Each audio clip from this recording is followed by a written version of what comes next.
Good evening, and thank you for tuning in to another edition of Fat Corner Debate Series of 2023 Nigerian General Elections. My name is Gideon Oguniye. I'm the project lead of Fat Corner Project.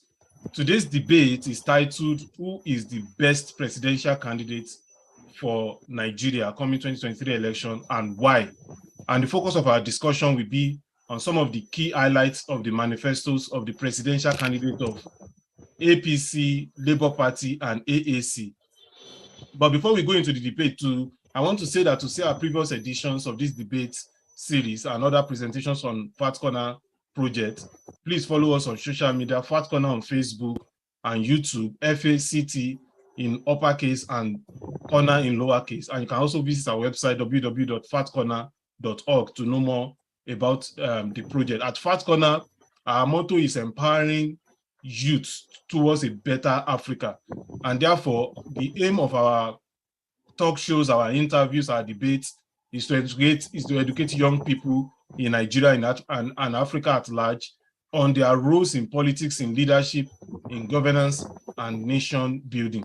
So today, I have with me on this show exciting young Nigerians, political commentators who are qualified to debate in favor of the candidates and their political parties, the political parties that they support. So I have with me Mr. David, who is a student of mass communication at Adekunle Ajayi University, Akungba Akoko, Ondo State, Nigeria, and who will be speaking for the ticket of Tinubu and Shetima.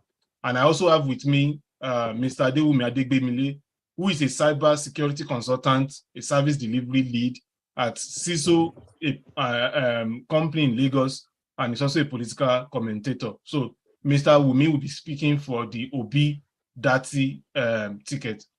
So thank you, Mr. Wumi and Mr. David, for joining us today. Yeah. Thank you for having us, for having me. Yeah, thank you very much.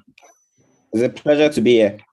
Yeah, thank you. So I want us to dive into the conversation, and I want our focus to be on young people. What does the manifesto of this political party and this candidate, what does it mean for young people? And why is it important? The population of Nigeria is touted to as the most populous African country, and this population is dominated by the youth. The United Nations says that there is a United Nations report that indicates that Nigeria is expected to be the world's third most populous country by 2050 with 400 million inhabitants. Interestingly, 70% of this population are below the age of 35 and are in the position to decide who become what in Nigerian political landscape. So it's therefore important for us to talk about Nigerian youth and the manifestos of the candidates that are seeking presidential office in Nigeria, how their manifesto resonates with young people. But the first question I want to ask both of you, and I will start with you, Mr. Wumi, is that if you look at the participation of young people in Nigerian elections, is typically low. And right now, the country is facing a lot of economic woes, double-digit inflation, unemployment rate of about 33%, especially youth unemployment of about 54%, as well as rising insecurity in the country. Do you think that these factors are strong enough to push more young people into voting in the next election? And if they are coming to vote, do you think that, can you say that your candidate, Mr. Peter Obi, gives hope to the youth to tackle these problems that I've mentioned, the problem of youth unemployment, rising insecurity, food inflation, and so on and so forth? So do you think that your candidate gives hope? Do you think that the youth will come out to vote? Or do you think that your candidate will attract more votes from the youth population in comparison with other candidates? So these are like three questions. Okay, thank you very much, Gideon. Thank you for having me.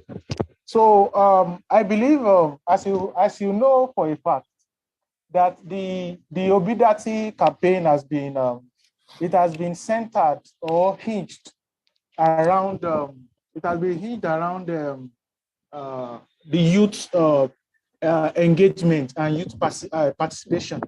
And the reason for that is that when Peter Obi was even trying to gear up for the convention, it was touted even on Twitter. You understand that some youths on Twitter were even touting him. We still have the screenshot that they don't know what he's still doing in that party, blah blah blah. You understand? So even Obi's candidature was fueled, you understand, and was propelled by the youth. So having established that, you understand, the youths have actually, and you will remember, Peter Obi will always tell his supporters, that the obedient supporters, that he is not actually the one running for president. The presidency, the youth are the one running for presidency through him. So Peter Obi is like an image, you understand? He's like an image of the youth. I think he should be in I think he's 60 or 59 or something. I can't get his age, you understand? But he understands the fact that a country is considered prosperous, you understand, in terms of human capital, by looking at how his or our youth population is being harnessed. So this is one thing the Peter Obi candidature and support system has actually tapped into. And that's why any goof or any what's it called, any political recklessness or this thing, it will be called to order by this particular group. So I can tell you for a fact that the youth are actually behind Peter Obi, and it is actually part of it is the bane of his of his campaign. And coming back to another point, Peter Obi as a former governor of Anambra, we all know what he has done to the youth, for the youth, how he has enabled the teenagers in schools, the youth, you understand, he understands how it connects. And I always tell people that if you want a nation to prosper, there are two age brackets, not age bracket, yes, age bracket or genders you must not take for granted: the youth and the women. If you take for granted the youth and the women, then you are, and this is one of the things that is making other political parties unpopular. You cannot turn a blind eye to the yearnings, you understand, to the yearnings and the complaints of the youth, and think everything would turn out fine for you. Mr. Wumi, specifically, how would Peter Obi address the problem of youth unemployment? I think this is very important. How will he address youth unemployment, which stood at 54% at the moment? Yes, concerning the youth unemployment, it's actually gradual, and that's why we always tell what's it called? We always tell other political parties that Peter Obi will always tell you that it is what he's coming to do. It is actually difficult, but it is doable. So how he's going to do that is, number one, Peter Obi is going to reverse some how should I call it, some reckless policies of this administration and previous administration. Number one, policies of FX. Do you understand? Our FX is actually in a turmoil. People like me, and I will talk about myself now. People like me, for the past 6 months now, I've been working from home. And when I say working from home, I'm talking about in an official capacity and also in some other remote gigs or remote opportunities I work on. I have numerous remote jobs, both locally and foreign. So most times when I want to get my what's it called now, my pay from foreign engagement, foreign platform, it's always a pain, you understand? So these are the things that I believe the Peter Obi candidature is going to come and solve. Okay, let me come to Mr. David. Do you want to react to some of the points that Mr. Wumi has made on how the candidacy of Peter Obi give hope to the youth?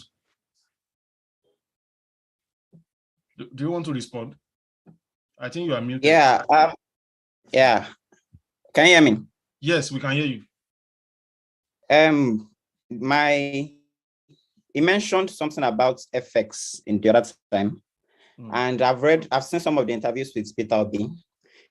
In one of those interviews, he mentioned that if he becomes president, he was going to allow FX to be available to anyone that needs it in the country. The current administration's policy on FX was to ensure that Nigeria becomes a production state rather than an import state.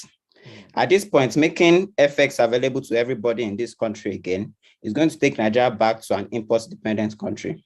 This will make people in Nigeria currently producing lose their job, because if you import rice into Nigeria, it is going to be cheaper than rice made in Nigeria. And rice made in Nigeria cannot be made cheaper because of the cost of production right now. So him saying he's going to do all those things like making FX available to everybody is going to then again reduce Nigeria's current rise of production.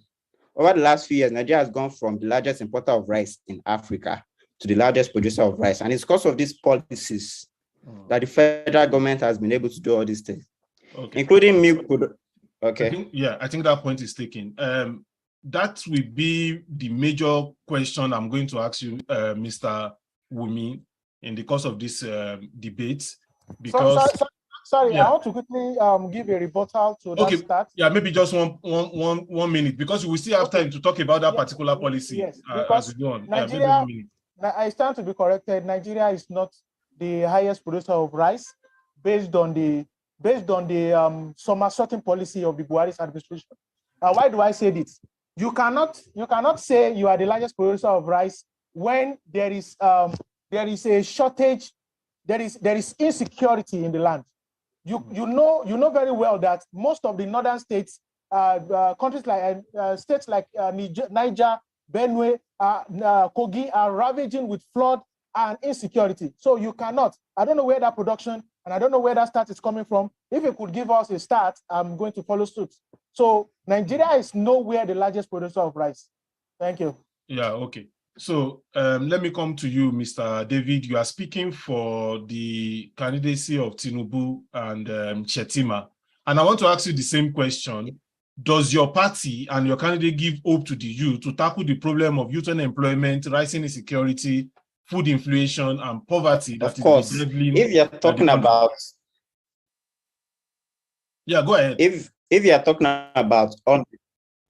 about unemployment in Nigeria, Nigeria runs a capitalist system of governments. In order for jobs to be created, the private hands have to be involved in it. The federal government itself cannot create jobs to the extent that it will employ 30% of the youths. So in order for a government to actually say they're going to create a job for the youths, they have to focus on making the economy good for production, good for manufacturing, good for all these jobs that will be created from it.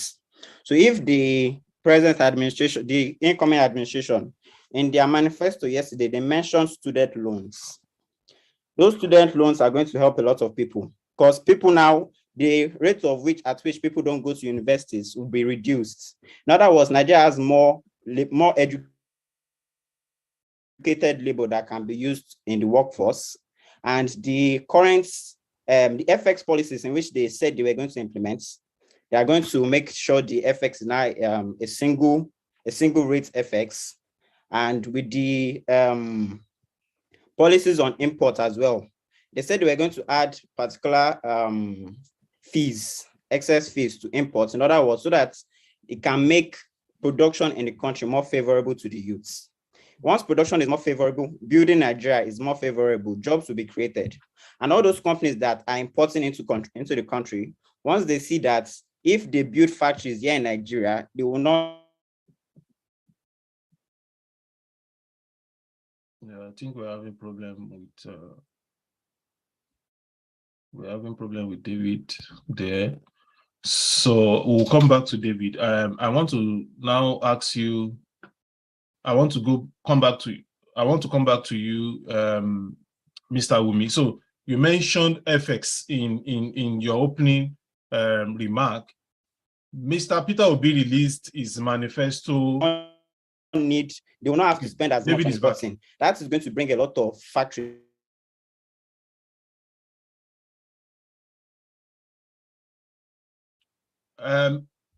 we'll come to you. We'll come back to you, Mr. David. So I was saying that Mr. Peter Obi released his manifesto, which is titled "Prospects of Transformative Governance in Nigeria." He released the manifesto on October 7, 2022. And the manifesto emphasizes the challenge of high youth unemployment in Nigeria. The Labour Party administration promised that they will pursue national youth strength with a view of curbing this youth unemployment. And he talked about 20 million out of school children. He talked about so many things in that manifesto.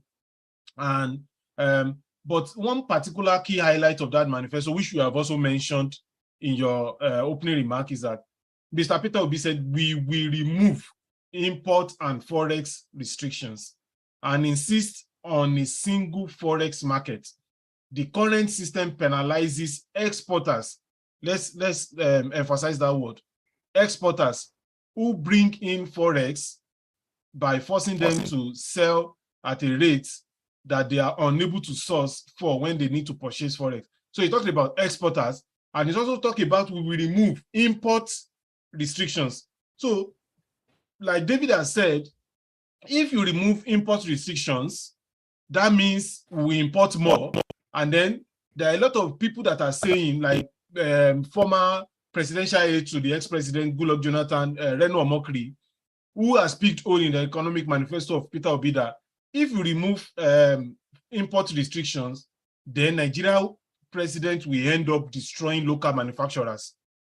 So what would you say? Is there are there conflicts in Mr. Obi manifesto? Because he's talking about we will encourage exporters, we will move from consumption to production, and at the same time, in another breath, he's talking about removing forex restrictions.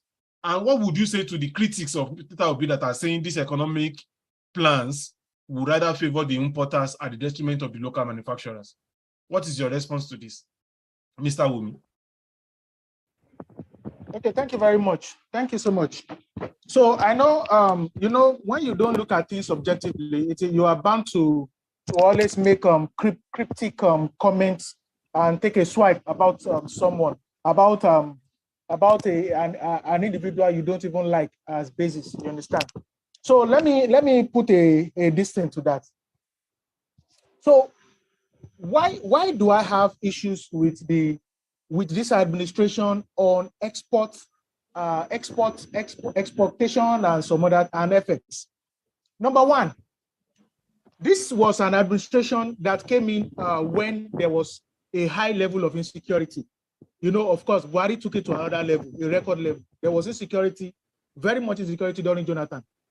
So during that time, you came in, you understand, with I don't know, probably with a bias or some other things. And it should also be on the record that Buhari actually was very, very slow in making economic decisions. By number one, setting up a cabinet for close to 6 months. Number two, Buhari did not put the round peg in the round holes. Buhari is not notable in putting square pegs in round holes. So these were one of the reasons why we are in this economical turmoil. But Mr. Obi, we are talking about Peter Obi now. Yes. His manifesto. I'm coming. I'm giving a background. So with that, what Obi is trying to do now is that Obi is going to. That is why we always say that any candidate that wins that ticket, that becomes the president of Nigeria, is going to do a lot. It is not a tea party. It is not a small job. The job is going to be Herculean. So Obi is coming to clean up so many mess. A mess like opening up the borders, like encouraging exportation. You understand? Because why will you close the borders when we have insecurities? When our local production cannot cater for our local needs? So I believe it is very, very important for you to weigh the options. Till today, we don't have the analysis of the genuine reason why the borders have been closed. And it should be noted that in some section of the country, the borders are being closed, while in some other section of the country, there is infiltration.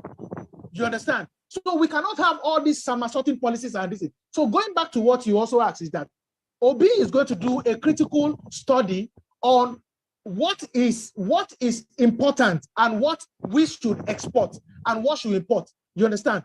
When we get to a level whereby we are bold enough to start exporting most of what we are producing, then I believe there's going to be a balance, or there is going to be an outright closure. And it is important for us to also know that there is no country that thrives by closing his or her borders. It is not done. Even the G7 countries, the world powers, you cannot.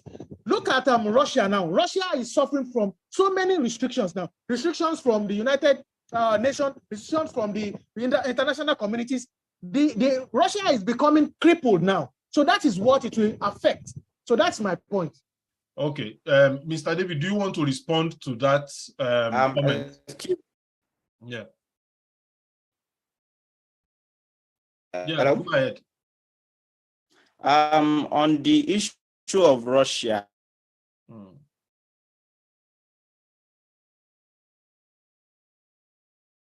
I think we are still having network issue. If you look at Russia right now, Russia, yes, their currency has never been policies on. They no longer spend the dollars down on Russia all this time. Right now, their currencies are the all-time high, and their currency is doing better than every other currency in the world currently. Because if you look at it, now almost all the other currencies in the world have lost their value by almost 30% against the US dollar. But right now, Russia, because of that ban on unnecessary sales of those imports that they no longer have, and the exports from the oil now that they are selling in their local currency, their currency has been gaining value exponentially against the US dollar and every other currency in the world. So if you are creating policies on production, for years, Nigeria has been an imports-based economy for years. And that's in 2015, that almost destroyed our currency because of the oil price crash, because we could no longer defend our dollar, our naira against the dollar, because we didn't have the FX supply. But in 2015, the policy on removing the FX control policy allowed Nigeria to at least retain its currency a little bit. Because if we were still importing rice at that particular point, the Nigerian naira would have been devalued far more than it has been devalued right now. But those policies were put there in order for the currency to not devalue further, because we no longer had the dollar supply from sales of oil to defend our naira currency. So in other words, policies have to change. Now that the Dangote refinery is coming up next year, Nigeria will be saving almost $20 billion in FX every year. So right now, we do not need a situation when Nigeria starts importing more products than ever before. What we need right now is to continue our push for production. With the current reduction of imports by next year, Nigerian naira is likely to gain its value back once the currency has been, the two FX ranges have been put together. Okay, thank you. Let me come to you, the question on the manifesto of the APC candidate, Mr. Bola Ahmed Tinubu.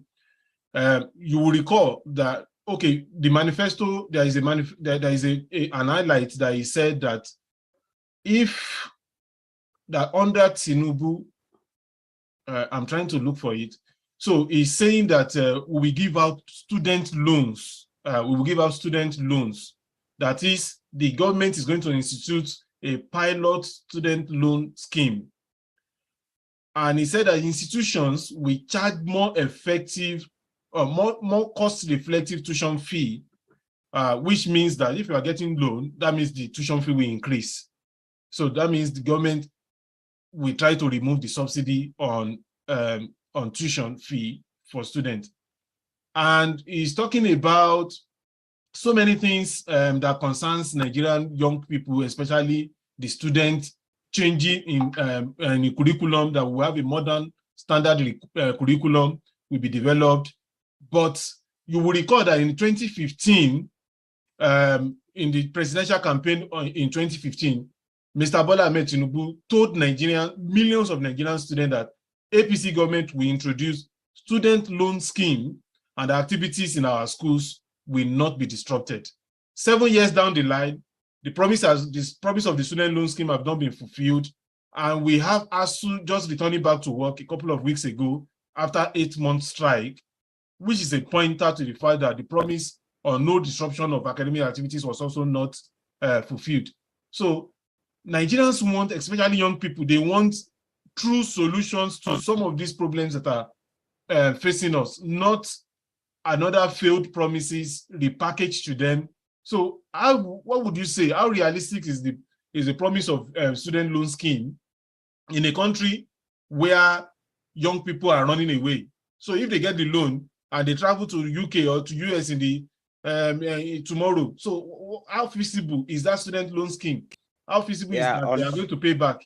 And also, why should Nigerians trust Bola Ahmed Tinubu this time?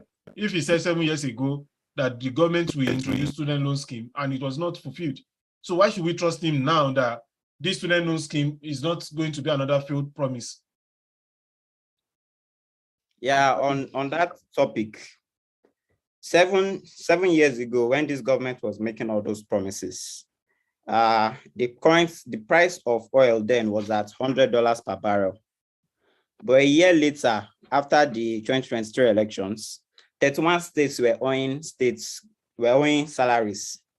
And Nigeria, the price of oil then had already dropped down to $46 per barrel. This alone, Nigeria depends 90% on oil revenue for its daily activities in the country. At this point, Nigeria had already lost 50% of its oil revenue. In other words, whatever amount of money they actually planned on using to implement all these policies, when they first made those promises, that money was no longer available. So to make it almost impossible for them to actually implement those promises, when the funds that they were expecting to use to implement it were no longer visible. Before you go ahead, I want to add that in 2013, there was a report that the Nigerian economy was already going into recession, a report by PDP government. Now, Tinubu made this promise in 2015, so he already knows these economic woes that you're talking about before making the promise that Nigeria will implement student loan scheme. Now, if you are talking about the fall in oil prices and all of these, that these are the reasons they were unable to meet that promise. What about now that the Nigerian revenue is in trouble because of oil theft that is taking huge percentage of Nigerian revenue, and the country is also not faring well economically?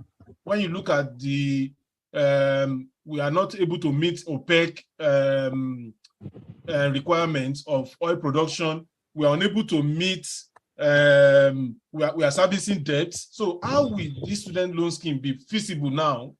Because all these economic woes are still there. So that is the question I want to put across. Okay. Well, the current economic situation at Nigeria is not that good, but one of the promises made in that manifesto by Bola Ahmed Tinubu was that they plan to make sure that our oil production reaches 2.6 million barrels in the first 4 years of the administration. And currently, the oil theft has actually reduced by a lot because they're already discovering most of these things. So in a year, I'm sure most of this oil theft will be a thing of the past. And for implementing those policies, now that Nigeria is not going to be paying for subsidies cost Nigeria almost $5 billion to $4 billion every year. Now that we're going to move that subsidy off the table, we're going to have a lot more revenue to spend, unlike before. So all these things attached together. The student loan policy, I'm sure it's not going to be immediately. It's going to take some time for them to wire how they are going to do it out. But most of these main issues that we have on ground now is oil theft and security. They plan to tackle oil theft, they plan to tackle security. So once they do, I'm sure after all these particular things are taken care of, they will be able to have more funds to attend to student loans and all that. Let me come to you, Mr. Wumi. Do you want to react to some of these points that David has made on the promise of student loan scheme, how they want to tackle it, how they want to address it, why they failed to implement it in the government of Buhari? Actually, I would not have responded, but sometimes APC, the embodiment of the whole APC could be tantamount to to jokes sometimes, because sometimes I found it very, very funny and sometimes insulting to our intelligence as Nigerians. You understand? Talking about the student loan, it's quite laughable. You understand? Student loan for who? You understand? For who? What are the plans? I've read the manifesto of the APC, and I saw most of what I saw is we will. This was the same we will that Buhari campaign. This was the same we will that they talked about, and we didn't see anything. So student loan is not something. It's not something you just gamble on. You don't just wake up and think of student loan. You understand? They should have just left our education the way it is. Okay, now we thank God that ASU has actually gone back to school. Let them pay the remaining probably 1.2 or 1.3 billion naira to ASU. You understand? Because I don't actually know the nitty-gritty of the agreement they had. Let them pay the pact they signed with ASU in 2013, I guess. Let them just settle that and not put another thing on their own neck. Because the truth of the matter is that you cannot tell me you are having a manifesto of over 16 or 17 items. You understand? With which economy? You understand? With what do you want to finance all this statement of we will that you are putting up? Nigerians, there is a kind of sensitization, there is conscientization in Nigerians now. So there is no hidden places. You can't just cook up anything and just start telling people. No, Nigerians are wiser now. People are smarter. I've read throughout this thing and I can't see substance in it. So those are my own. That's my reaction. Let me ask the two of you one more question. One question for each person, so that we can wrap up this conversation. So to you, Mr. Wumi, what are the chances of Peter Obi to win 2023 election? Can we really topple these two-party system consensus that we have? We have the giant of APC, the ruling government with 22 governors, and we have PDP, the strongest opposition in Nigeria in the last 7 years, with about, I think, I can't remember, maybe more than 10 governors.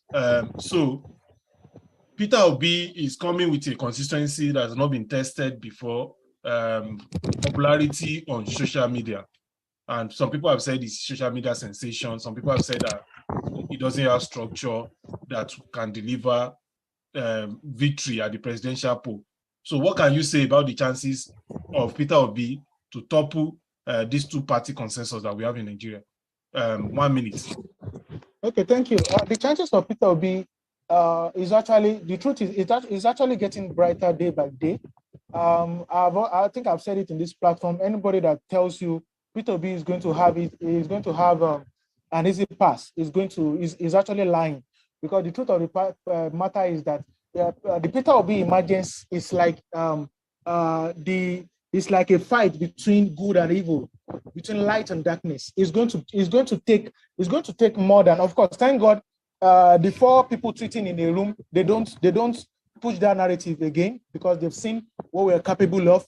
And the 2 other parties, they have their challenges also. You understand?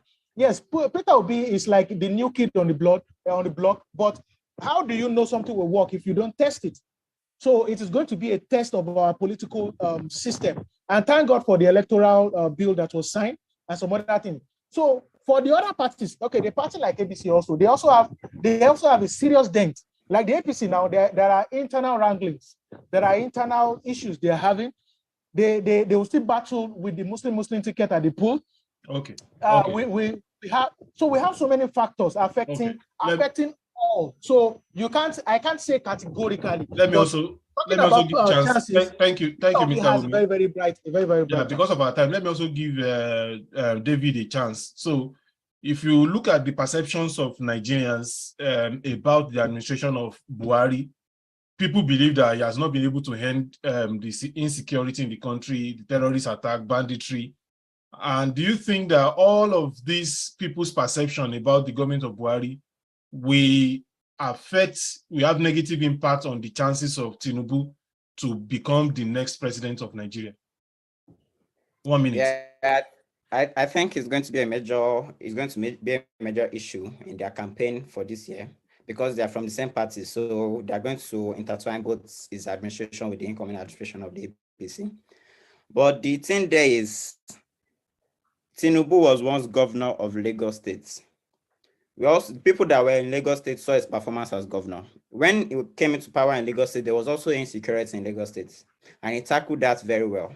Economy-wise, too, it took Lagos from the IGR of Lagos, it took it up by almost 10%, if not more, so by almost 100%, almost 1,000%, if I'm not mistaken.